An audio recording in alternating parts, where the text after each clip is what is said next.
మహబూబాబాద్ జిల్లా హాస్పిటల్లో జరిగిన వైద్య నిర్లక్ష్యంపై 99 డేస్ యాక్షన్ ప్లాన్ సమీక్షలో మంత్రి పొంగులేటి శ్రీనివాసరెడ్డి తీవ్ర ఆగ్రహం వ్యక్తం చేశారు.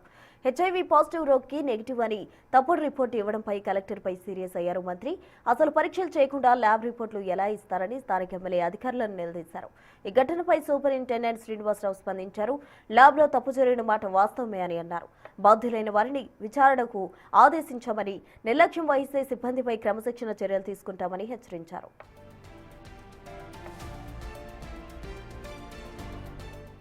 మరింత సమాచారం మా ప్రతినిధి యశ్వంత్ అందిస్తారు.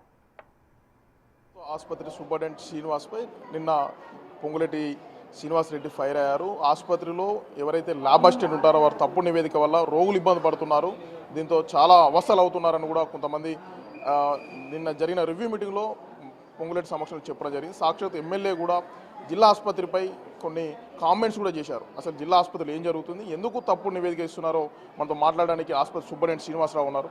సార్ నమస్కారం. నిన్న ఏదైతే రివ్యూ మీటింగ్ జరిగిందో 99 యాక్షన్ ప్లాన్, దానిపై ముఖ్యంగా జిల్లా ఆసుపత్రిలో తప్పుడు నివేదికలు ఇస్తున్నారు, రోగులకు ఎలాంటి పరీక్షలు చేయడం లేదని కూడా బలమైన ఆరోపణలు సాక్షాత్ అధికార పార్టీ ఎమ్మెల్యే చేశారు. సార్ దీన్ని ఏ విధంగా చూస్తారు సార్? నిన్న గౌరవ ఎమ్మెల్యే గారు చెప్పిన ప్రకారంగా ఒక హెపటైటిస్ బి నివేదిక అనేది తప్పుగా రావడం జరిగిందని నా దృష్టికి వచ్చింది. వెంటనే నేను దాని మీద ఎంక్వైరీ వేయడం జరిగింది.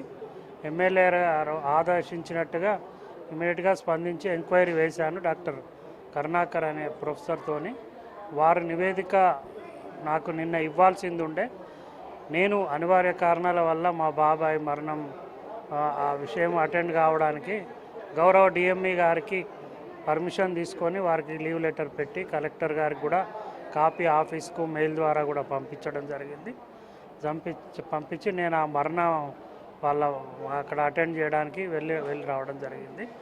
నిన్న నా యొక్క పోస్ట్లో డాక్టర్ వెంకట్ లక్కవత్ ప్రిన్సిపాల్ గారు ఇన్ఛార్జ్ సూపరింటెండెంట్గా కూడా డిఎంఈ గారి ఆదేశాల మేరకు నేను వారిని ఛార్జ్ ఇవ్వడం జరిగింది. సో మనకు గవర్నమెంట్ జనరల్ హాస్పిటల్ మహబూబాబాద్లో ఇప్పుడు కొత్తగా వచ్చిన డాక్టర్లు అందరితో పాటుగా మనకు స్టాఫ్ కూడా పెరిగింది. సో దీనికి తగ్గట్టుగా ఓపీ కూడా సుమారుగా ప్రతిరోజు 1200 నుండి 1500 వరకు ఓపీ వస్తుంది. వీళ్ళందరినీ కూడా అటెండ్ చేయడం జరుగుతుంది. తర్వాత అన్ని రకాల టెస్టులు కూడా టీ హబ్ ద్వారా చేస్తున్నాము. సో నా దృష్టికి వచ్చిన ఏదైనా పొరపాటు జరిగితే వెంటనే మేము దాన్ని నివారణ చర్యలు ఇక ముందు కూడా తీసుకుంటాము. ఇప్పటి ఎంక్వైరీ రిపోర్ట్ రాగానే దానికి బాధ్యులైన వారిని వెంటనే ప్రభుత్వ దృష్టికి తీసుకెళ్ళి వారి మీద సరిపోయిన క్రమశిక్షణా చర్యలు తీసుకుంటాం. ముఖ్యంగా రోగుల పట్ల నిర్లక్ష్యం వహిస్తున్న ల్యాబ్ అసిస్టెంట్తో పాటు డాక్టర్లు కావచ్చు, స్టాఫ్ నర్సులు కావచ్చు, వాళ్ళకి మీరు చెప్పే హెచ్చరికలు ఏంటి సార్? ఇప్పుడు ముఖ్యంగా స్టాఫ్ నర్సుకు నేను చెప్పేది ఏంటంటే, స్టాఫ్ నర్సెస్ చాలా సరిపోయేంత సంఖ్యలో ప్రభుత్వం మనకు ఏర్పాటు చేసింది. కాబట్టి ఎట్టి పరిస్థితుల్లో వాళ్ళ అలసత్వము చేయకూడదు. టైం పాటించి వారు ఆ టైంకి వచ్చి ఓవర్ తీసుకోవడము, పూర్తి టైం ఉండి మళ్ళీ వాళ్ళ రిలీవ్లకు ఓవర్ ఇచ్చిపోవడం అనేది చేయాలని నేను వారికి ఆల్రెడీ మీటింగులు పెట్టి ఆదేశించడము, నేను మరియు మా ఆర్ఎంఓల ద్వారా రెగ్యులర్గా రౌండ్స్ చేయడం జరుగుతుంది.